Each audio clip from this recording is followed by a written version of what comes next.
તમે કમલાની private property નથી એટલે તમે જનતા માટે કામ કરો, ના કે કમલા મને બીજેપીના ચોર માટે કામ કરો.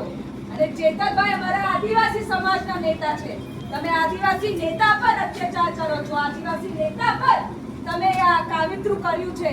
હું ભાજપના આદિવાસી નેતાને પણ કહેવા માંગુ છું, ભાજપ તમારી પણ સહી નથી.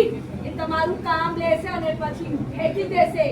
તમે બધા ભાજપનો વિરોધ કરો અને આદિવાસી સમાજના નેતા ચેતર વસાવાને સપોર્ટ કરો. નહીં તો આ આદિવાસી સમાજના ભાજપના જે નેતાઓ છે એમના સામે પણ અમે મોટો ધરણો અને આંદોલન કરીશું, ઘેરાવો કરીશું.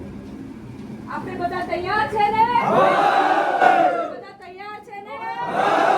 ચેતરભાઈ તું આગે बढ़ो, हम तुम्हारे साथ हैं. चेतरभाई તું आगे बढ़ो, हम तुम्हारे साथ हैं. वीर लड़ते कोरों से हम लड़ेंगे जोरों से, वीर लड़ते कोरों से हम लड़ेंगे जोरों से. भाजपा तेरे तानाशाह नहीं चलेंगे, नहीं चलेंगे. भाजपा तेरे दादागिरी नहीं चलेंगे, नहीं चलेंगे. पुलिस तो आगे करती है जब जब भाजपा डरती है, पुलिस तो आगे करती है.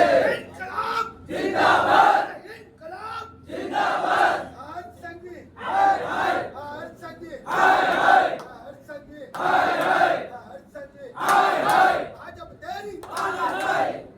हर संगी ने પણ જિલ્લામાં આપણે થવા નહીં દઈએ. હર સંગીનો એક પણ પ્રોગ્રામ આપણે છોટા દેવપુરમાં નહીં થવા દઈએ. જય જોહાર મિત્રો. આપણા મિત્ર છે વિનોદભાઈ જામલીના છે. એમને શ્રીરામ એગ્રો અહીંયા દુકાન છે, એગ્રોની દુકાન છે. સજવાદીભાઈ દુકાન ચલાવવા આવે છે. એ જે દિવસે ચૈતરભાઈ વસાવાની સજાનું એલાન થયું તે દિવસે આ ભાઈને કીધું કે ચૈતરભાઈને ફાંસીની સજા થવી જોઈએ. શ્રીરામ એગ્રો વાળા ભાઈએ કીધું છે એને આપણે એક્શન લઈને એને કમાન્ડમાંથી ખદેડો વાળી ચેલેન્જ આપી દો. ચાલો શ્રીરામ એગ્રો સજવાદી આવે છે, સજવાનો ભાઈ છે. સમાન નહીં લે.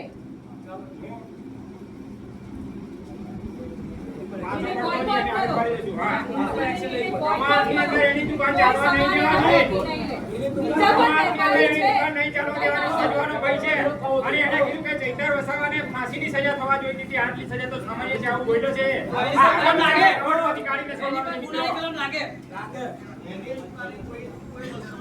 નાના એ પણ ઇન્ડિયા ટાઈમ નાખવાનો. કમાન્ડભાઈની દુકાન નહીં જવા દેવાની. કમાન્ડમાંથી જ કાઢો એને. કમાન્ડમાંથી કાઢી નાખવાનો. કોઈ દિવસ હિંસા કરશે ના કાર્યકર્તાનું લગાડશે. એટલા નીચ કોટીના છે એ લોકો.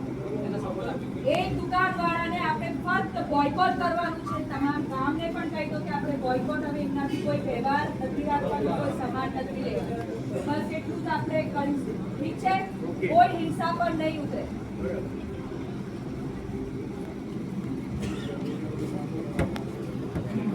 કોટીના છે આ લોકો. એ કોઈ દિવસ આદિવાસીનો ઉદ્ધાર નહીં કરે. આ તો ભગાવે ને કવાડે